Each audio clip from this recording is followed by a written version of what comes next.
Hola Rocío, buenas noches de nuevo. En la mesa de entrevistados tenemos hoy a dos abogados con quienes vamos a conversar sobre este caso que vimos hoy en tribunales del bufete de la impunidad, la declaración de Salvador González alias Eco en prueba anticipada y esa medida que han concedido a los abogados implicados de poder irse a su casa y no a prisión provisional. Le presento antes a Carmen Ortiz, quien me acompaña esta noche. Buenas noches, Carlos. Paola. Y a los abogados panelistas, Estuardo Ralón y también al licenciado, por favor, corríjame usted. Enrique Moller. Enrique Moller, muchas gracias, Enrique. Queremos empezar hablando de este caso, Carmen. Carmen, ¿quieres plantear la primera pregunta? Sí, yo creo que vale la pena volver a poner en contexto a nuestro público televidente de qué es en qué consiste esta audiencia de anticipo de prueba. Lo hemos estado viendo en otras ocasiones, pero creo que es oportuno que volvamos a ponernos en contexto, licenciado Ralón. Bueno, el anticipo de prueba lo que pretende es garantizar que la versión de alguien que tiene elementos importantes para el proceso no se pierda. La idea de anticipar es prever que por alguna situación de seguridad o por una situación extraordinaria de salud, una persona ya no pueda presentar esa versión en un eventual debate o más adelante en el proceso. Entonces lo que se hace es ante el juez anticipar, digamos, el mecanismo de esa declaración para que quede como resguardada esa versión independientemente de la situación que en un futuro tenga esta persona. Señor Moller, vemos que Salvador González ha declarado como colaborador eficaz en el caso La Línea, en el caso TSQ, este es el tercero, en el que presenta una declaración muy detallada buscando un beneficio, en el mejor de los casos para él que lo absuelvan, pero si no una pena reducida. ¿Tiene antecedentes un caso como este, un colaborador eficaz de este tipo que haya prestado una colaboración para tantos casos de esta envergadura? Que yo conozca, en casos de tan alto impacto definitivamente no hay un precedente. Sin embargo, si la persona puede realmente ser, y acuérdense que la figura tiene dos palabras, colaborar, y colaborar eficazmente quiere decir que sirva para el futuro en el proceso. Si el Ministerio Público y el juzgador lo consideró así, es porque esta persona era esencial en todos y cada uno de los casos en donde fue presentado. Ahora, además de haber presentado esta declaración para que quedara, como decía el licenciado Ralón, en resguardo, no solamente se cumplió con ese objetivo, porque además el juez brindó una serie de medidas sustitutivas, algunas personas una multa entre 15,000 y 25,000 quetzales y además prisión domiciliaria, algo que ha causado mucha insatisfacción en redes sociales, pero que además de esa insatisfacción, que vamos a hablar sobre ello, pareciera, en opinión de algunas personas, que es un indicador de que el caso se está debilitando. ¿Debemos de considerarlo así, licenciado? Yo no lo vería de esa manera. Creo también que uno debe ser prudente que en los temas donde se otorgue o no se otorgue una medida sustitutiva, porque los que conocen a detalle cada folio, cada actuación, al final es el juzgador. Nosotros nos vamos enterando por los medios de comunicación, las redes sociales, pero no tenemos todos los elementos. Creo que se debe de estar muy atento porque tampoco sería sano que haya un abuso en otorgar una medida sustitutiva cuando los dos elementos que la ley señala existan para alguien. Por ejemplo, es peligro de fuga o riesgo de que obstaculice la justicia. Es decir, si un juez ha otorgado de una manera incorrecta una medida sustitutiva, uno creo que lo primero que va a observar es una reacción del ente, digamos, en este caso que está planteando la investigación, de apelar esa resolución y de manifestar su desacuerdo o su desaveniencia, y al final será un tribunal el que establezca si existen esos elementos. Así que el hecho de que alguien quede en prisión preventiva no asegura que vaya a ser condenado, como el hecho que alguien que goce de una medida sustitutiva no garantiza que vaya a ser absuelto. Claro. Podría ocurrir que sea condenado y haya estado todo el proceso en medida sustitutiva, o que pueda ser absuelto y todo el proceso haya estado en prisión preventiva. Pero miren, recordemos a la audiencia el origen de este caso de bufete de la impunidad, porque es precisamente surge cuando la jueza Marta Sierra de Stalin le da una medida sustitutiva a Javier Ortiz y también a Salvador González. Ahora se sabe, por declaración de González, que él pagó 150,000 con un intermediario, según él, para la jueza, para salir de esa prisión provisional, cuando ellos, según la investigación del caso La Línea, eran unos de los integrantes importantes en la estructura. Entonces, ¿cuándo es cuestionable, por ejemplo, en ese caso, y cuándo uno debe decir, en este caso prevaleció el criterio del juez de que no hay peligro de fuga ni obstaculización? Yo creería que los guatemaltecos nos tenemos que ir acostumbrando en este tipo de casos que están a la luz pública constante, en que durante los procesos se van a ir presentando versiones distintas de cada una de las partes. Comentábamos hace poco que cuando, por ejemplo, un caso se presenta frente a un abogado, uno de nosotros, generalmente escuchamos la versión de nuestro cliente, pero si queremos ser verdaderamente responsables, tenemos que escuchar la versión de la otra parte para formarnos nuestro propio criterio. Los guatemaltecos debemos ejercitar ese criterio. En cuanto a las medidas sustitutivas, hay un principio romano, del derecho romano, que dice ad abuso in usum non valet consequentia, en el que yo venía pensando en el camino y me hizo pensar precisamente la toma de estas medidas sustitutivas. ¿Qué significa eso? El abuso de una institución no debe ser excusa para prohibirla. Y ahí está la respuesta. Cuando hay evidencias que, a pesar que las personas pueden realmente intervenir en el proceso, alterar pruebas y etcétera, o donde hay un peligro de fuga claro, o por ejemplo en donde la trascendencia del caso, como lo señala la ley, llega a ciertos niveles, y a pesar de eso se otorga una medida sustitutiva, entonces es cuando podemos tener una duda razonable.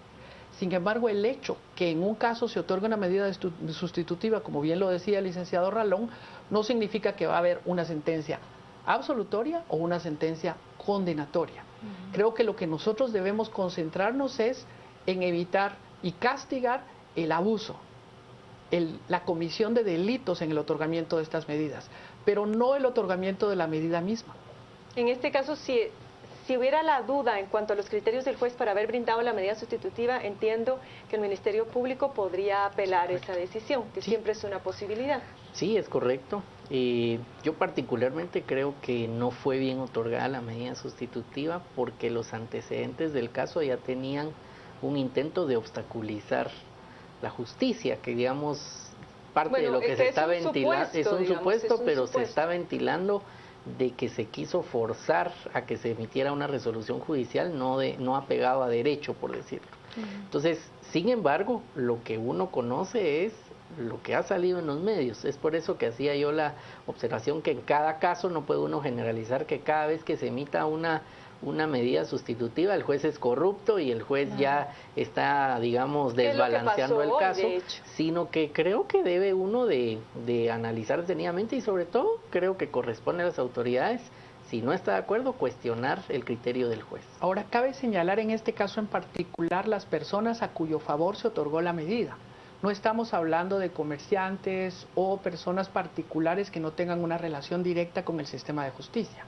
Hay un antecedente y estamos hablando de personas que efectivamente su antecedente es alterar el orden del sistema de justicia y en consecuencia yo creo que hay una duda razonable. Lo mismo pasó la semana pasada, cuando el juez Walter Villatoro le da medida sustitutiva a los detenidos por las contrataciones anómalas en el Congreso, los exdiputados, recuerdan, que también se cuestionó su criterio porque se decía ellos pueden interferir en la investigación que está en proceso. El Ministerio Público apeló esa medida, generalmente lo hace, pero ¿cuál es el indicador para que uno como ciudadano o como observador de estos casos diga, por ejemplo, como el licenciado Ralón en este momento, yo no estoy de acuerdo, es razonable, no es razonable? Yo creo que hay varios elementos, parámetros que se utilizan. Uno es el récord de la persona. No es lo mismo una persona que tiene una reiterada conflicto con la ley o ha sido juzgado, es reincidente, por así decirlo, o alguien que no lo es. Segundo es dentro de lo que se está investigando, los señalamientos, los indicios, existen diferentes grados de participación que se le señalan a cada persona. No es lo mismo alguien que era un líder que daba alguna orden o instrucción u otra persona que queda atrapada en una circunstancia. Voy a poner un ejemplo. En el caso inicial Ixpisa estaban unas enfermeras que por un sorteo terminan en una comisión de adjudicación y no podían decir que no porque la ley las obligaba o era causal de destitución. Es un caso, yo creo que bastante diferente, que tiene unos elementos a las personas a las que hoy se le otorgan una medida sustitutiva. Las enfermeras están aún en prisión y hoy pues salen con una medida a otras personas. Yo creo que esos son como que los parámetros que tienen al final que ser objetivos. La decisión la tiene el juez, pero tiene que tener una ponderación, y los guatemaltecos tenemos que empezar también a comprender de que no cada persona que sea señalada automáticamente la regla de la prisión preventiva, porque la ley está escrita en que la excepción es la prisión preventiva. Pero ha de ser muy difícil para un juez lidiar con la opinión pública, con esa presión. ¿Es posible realmente? Ser juez en este momento en Guatemala, y específicamente en casos públicos de alto impacto, es una labor, debe ser una labor muy, muy difícil. Sobre todo tratar de aplicar el criterio propio. Precisamente a lo que Estuardo se refería, el principio favor libertas, que está a todo lo largo de nuestra legislación, establece que el juez debe buscar en estos casos todas las medidas posibles, y la prisión preventiva es la última medida, es última ratio, no es la primera medida que debe tomar. Sin embargo, en todos los casos que hemos visto ha sido exactamente al contrario. La prisión preventiva ha sido la medida que se ha dado, y la excepción ha sido el fallar al contrario. Creo que ahí hay un elemento fuerte de presión pública, pero también hay un elemento importante de las circunstancias que rodean el caso. No se está juzgando en Guatemala a ciudadanos comunes y corrientes. Se está juzgando a personas que han poseído y han usado el poder y han abusado de ese poder en forma regular. Y de eso se les está acusando. No sabemos todavía cómo van a ser las sentencias, pero esa acusación nos previene a pensar que efectivamente esas personas tienen la capacidad y los medios de manipular un proceso. Pero le pongo otro ejemplo, ya que citaban algunos. Por ejemplo, el caso del exministro de Deportes, Dwight Pesarosi, que llegó al Ministerio Público a entregar un memorial y la policía lo detuvo y lo llevó al juzgado y le dictaron prisión provisional. En ese caso, ¿cómo lo evaluaría usted? O Gisela López, por ejemplo, que regresa al país. Que regresa de Suiza porque sabe que tiene una orden de aprehensión, viene y el criterio del juez es mandar la prisión preventiva. ¿Será que la mera acción de decir estoy a disposición del juez es suficiente, o qué otro criterio aplicará ahí el juez para decir, aunque vino, no lo de regreso a su casa? La ley establece, uno de los criterios precisamente que la ley establece es la actitud de la persona que está sujeta a proceso. Y el presentarse voluntariamente es un elemento muy importante, e históricamente lo ha sido dentro de este tipo de procesos, para precisamente establecer si existe necesidad de prisión preventiva o no, y si existe peligro de fuga.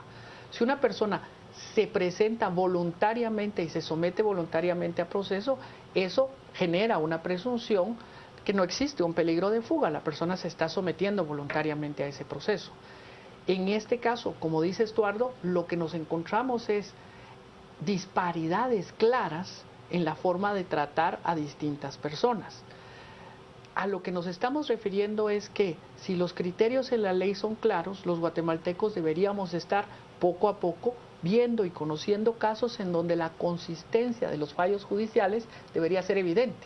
Creo que no lo estamos viendo. En el caso de quienes su abogado se presenta, como en el caso del gerente del banco GIT, que se presenta para averiguar, cuáles son las razones por las cuales se ha girado la orden de captura, ¿esto no representa también algún tipo de ventaja?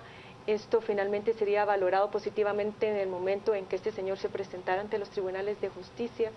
Yo creo que no. Yo creo que tiene mucho que ver también el momento de la investigación.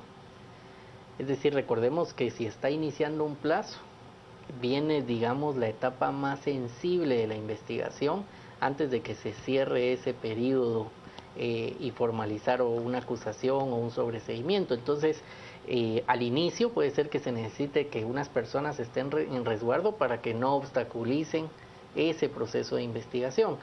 Si ya el proceso se ha agotado, entonces ya digamos el riesgo en ese periodo disminuye, y entonces ya solo se valora el peligro de fuga, o si eventualmente pudiera aún en el debate obstaculizarse la